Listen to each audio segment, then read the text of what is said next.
I'd almost forgotten what Chef can do with a steak. Welcome to Sci-Fi Steak. Oh dear, this episode is crap, with a side of cringe. Let's start, I'm afraid. Janeway and Chakotay wake up after a nap. Doc calls and reveals they were in stasis for 17 days. Let me remind you right here of the countless times he's given up on someone after 17 seconds. I'm sorry, but this is something that really irks me when the doctors of the various shows go to any lengths to save the main characters, but just shrug when it's a red shirt. Of course, they must stay on the planet. Stasis parts can do anything except this. Someone who got just hit in the face with poison, stasis part. Deadly nebula that grills you alive, stasis part. Bug bite, not doable. Also, Doc says something in the atmosphere prevents them from getting sick. Can't they replicate different atmospheres? He did that on the fly in another episode.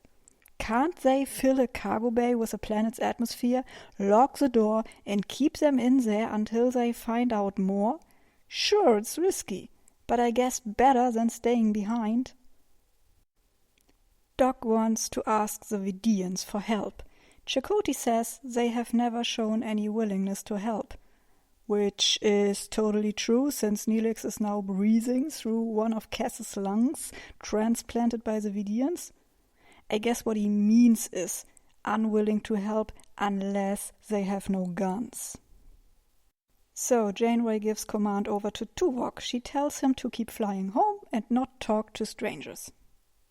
There is outrage over this. Neelix points out that the morale is going to suffer. Then do your job, Neelix. Solve that.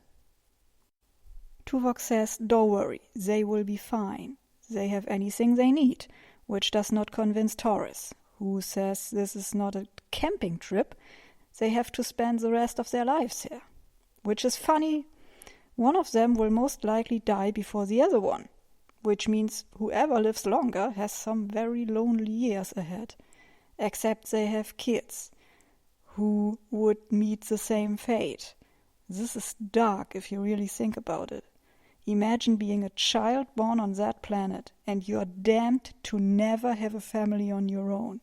With luck you're the older sibling and die first. Leaving them here really is horrible. Tuvok asks what he's supposed to do, and Tom says that he feels just as miserable as the rest of them. I admit that's a valid point. On the planet, Janeway and Chakotay are unpacking. They discuss tapestry patterns and bathtubs. Janeway wants a bathtub. Chakotay says you'll learn to love the sonic shower. Do they really have an energy supply that lasts for the next 50 years? I mean, they have a complete house with replicators and everything. So the crew, who is low on energy anyway, at least that's what they keep telling us, left them batteries big enough to run all the devices in the house plus Janeway's science stuff?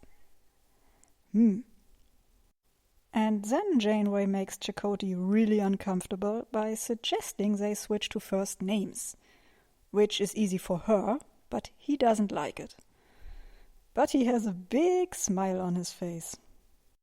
And the mood in the ship is dark. Literally. This poor ensign did a miserable job on a report because she's missing our cute couple so much. You're Starfleet, right? The best of the best. You got the best training there is, and you can't even write a correct report when you're sad? Harry is in major denial. He wants to do something, but Torres says, come back when you have an actual idea. Janeway is on a bug hunt. Everyone must do their part. Chakotay is teasing her that he's building something in the woods. They are interrupted by Tuvok. The big moment has come. They must say goodbye to the crew. So Janeway gives her little speech. No one considering even for a moment that maybe Chakotay wants to say something too? Well, screw him. He doesn't get any speaking time. And this scene and we have a past. I think as a teenager I had a huge crush on Janeway because I was really digging this damn bathtub scene. But today, seriously, this is what happens if you let the fanfic writers take over. Her quality time is interrupted by an ominous noise in the woods. It's a monkey. Great. So that means that at some point there will most likely be intelligent life on this planet, and some archaeologist will find their stuff. Prime directive, anyone? I hope they set all their tech to self-destruct before they both die. And Chakotay can't help but stare at Janeway's bare shoulder. You have to excuse him. He's looking at many years of handling things himself. He tries to convince her to just give up, but of course she's not doing it. Voyager detects a Verdian convoy and Harry wants to hail them. A whole convoy of ships and Harry wants to wave at them, holding a sign, "All-you-can-transplant organ buffet right here." Harry, you're a dumbass. Well, a double dumbass on you! He tries to justify it by pointing out that since they didn't seek out the Vidians, it is not against Janeway's orders. Harry, that is not the point. If you really wanted to do this, you would find one single ship somewhere alone on its own, surprise them, point guns at them, and then say hi and ask if they know something. Not just hailing a whole bunch of ships. Then he tries to stage a little mutiny and gets sent to his room. Harry is sulking when others tell him that they have a death wish too. Which I can understand, really. Harry has a plan. So he knocks on Tuvok's door. At 1 a.m. Imagine Tuvok had slept.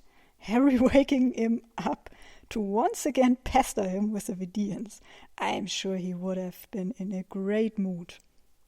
So Harry explains his brilliant plan.